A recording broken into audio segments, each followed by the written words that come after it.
E agora a gente também fala sobre saúde e traz um alerta, né? Chama a sua atenção.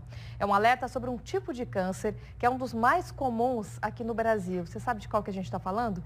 É o câncer de estômago. Claro que é aquele tipo de doença que, se você tiver um diagnóstico precoce ou se você também cuidar, né, da sua saúde, da sua rotina, a chance de não desenvolver a doença ou detectar a tempo é muito maior. Mas aí detém de cada um de nós cuidar da nossa rotina e estar bastante atento a alguns sinais, né, Eduarda? Verdade, viu, Eveline? Esse alerta é muito importante. Isso porque o câncer gástrico, que é o câncer de estômago, está entre os 10 mais comuns que mais matam no país. É o terceiro tipo de câncer também que mais comum que atinge os homens e o quinto que atinge as mulheres. Para vocês terem uma ideia, a cada 100 homens, um pode ter câncer de estômago e a cada 150 mulheres, uma pode ter esse câncer. O que mais chama atenção é que muitas vezes é uma doença silenciosa, principalmente no início, mas para ampliar esse alerta, está aqui comigo o médico Danton Correia, que também é cirurgião oncológico. Doutor, muito bem-vindo ao Bom Dia Santa Catarina.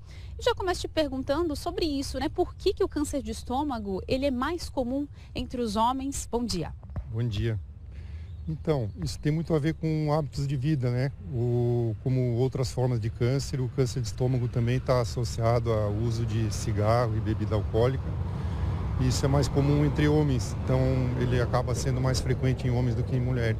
E quais, assim, são as principais causas, né? O que pode causar, então, o câncer de estômago? Que as pessoas precisam estar atentas? Então ele está muito associado ao uso de carnes processadas, né? Tipo embutidos e carnes salgadas, grelhadas, defumadas, que conseguem ficar conservados fora de geladeira por longos períodos, né? Esses alimentos eles contêm uma substância que se chamam nitratos e nitritos, que são agressivos para o revestimento do estômago, né? E a irritação crônica através dessas substâncias ela vai danificando ali a parede do estômago e com o tempo forma o câncer ali. Pessoas que às vezes têm muito problemas, né, gástricos, tomam remédios com frequência, né? Qual que é o alerta que o senhor dá para essas pessoas, né?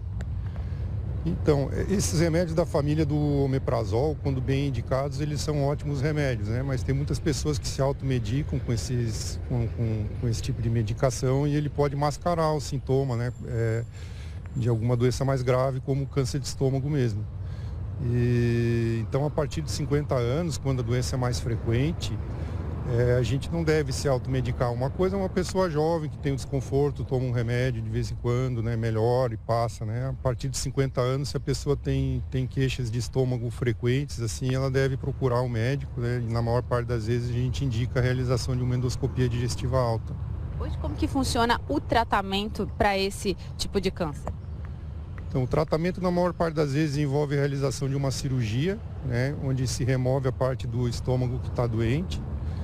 E dependendo de quão avançada a doença é necessário fazer quimioterapia também. Em alguns casos a gente começa o tratamento com quimioterapia e opera depois, né?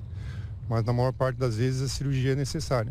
Principais sintomas, doutora? A gente falou que bem no início às vezes é uma doença silenciosa, né? Então quais são os principais sintomas que quem também está nos assistindo precisa estar muito atento? Então, no começo ela pode não ter sintoma nenhum, né? E até sintomas muito parecidos com uma gastrite mesmo.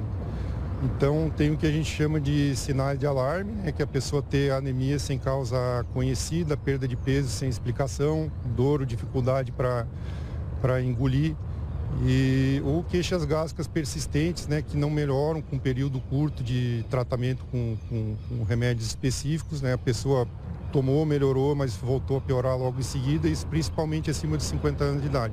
Agora, só para a gente encerrar, a gente falou um pouquinho do tratamento, doutor. Aqui em Santa Catarina, a gente também tem o auxílio da tecnologia. Robôs já estão operando pacientes, isso desde a metade do ano já.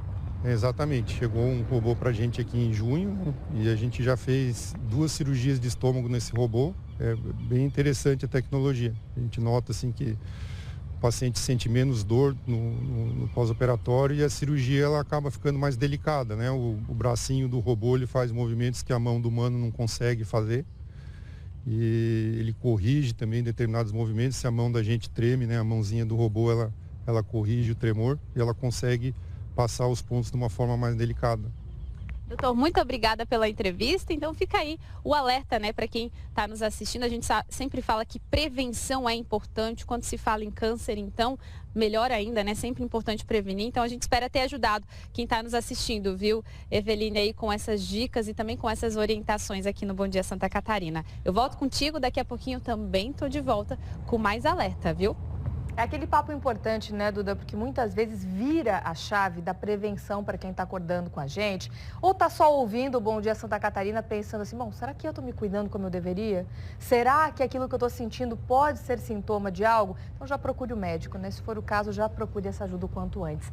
Duda, obrigada a você. Agradeço também ao profissional, ao médico que participou com a gente dessa conversa.